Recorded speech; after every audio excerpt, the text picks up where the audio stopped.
उल्हासनगर में नाबालिग लड़की को बहला फुसलाकर भगाने की घटना सामने आई है।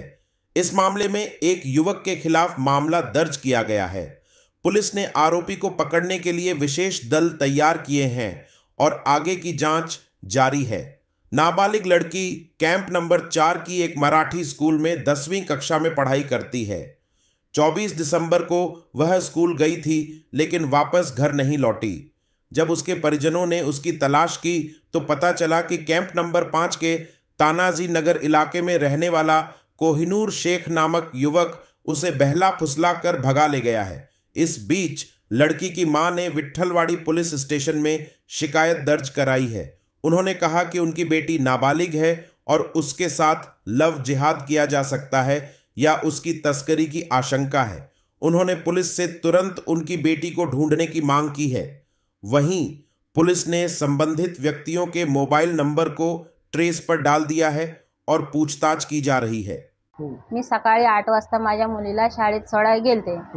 तर मी शाळेत सोडून आले तर माझी मुलगी 1ला की 1:30ला घरी येत असते। ती आली नाही घरी, म्हणून मी तिला धुंडायला गेले तर मला असं माहीत पडलं की तुमची पोरगी शाळेमध्ये नाही आहे।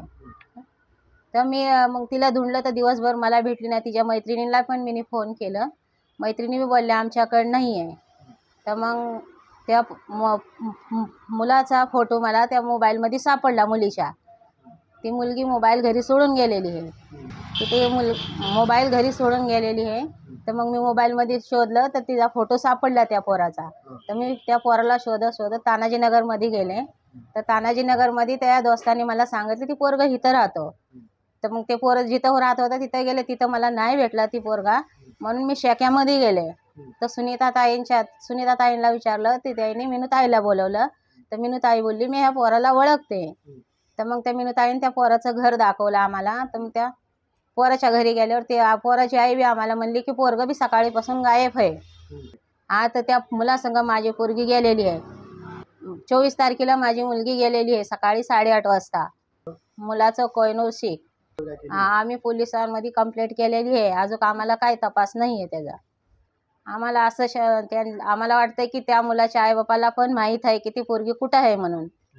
तर त्यांच्या गावाला जसं आम्ही सांगतो की त्यांच्या गावाला धुंडा आमच्या पोरीला। आमची पोरगी आम्हाला पाहिजे। माझ्या पोरीने घरातून 2000 रुपये नेल्या तर पोरीचं 1 तोळ्याचं कानातलं घेऊन गेली।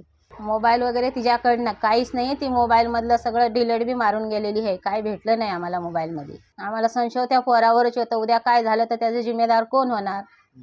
तर ती पोरगा आम्हाला वाटतं की ती पोरांनी आमच्या पोरीला बैलून फुसलावून पळवून नेलंय। तर आमच्या पोरीला उद्या काय झालं त्याचा जिम्मेदार कोण होणार। तर त्याच्या घरची लोक आमच्या पोरीचे जिम्मेदार होणार। आमच्या पोरीला धुंडा। आम्ही पोलीसमध्ये पण गेलतो, पण त्यांनी पण काय अजून आम्हाला सांगितलं नाही काय झालं। बोलतात आम्ही शोध लावतो।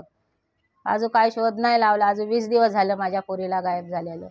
काय मुलगा मुस्लिम आहे तर आम्हाला असं वाटतंय की ती लव जिहाद करू शकतात। माझ्या मुलीला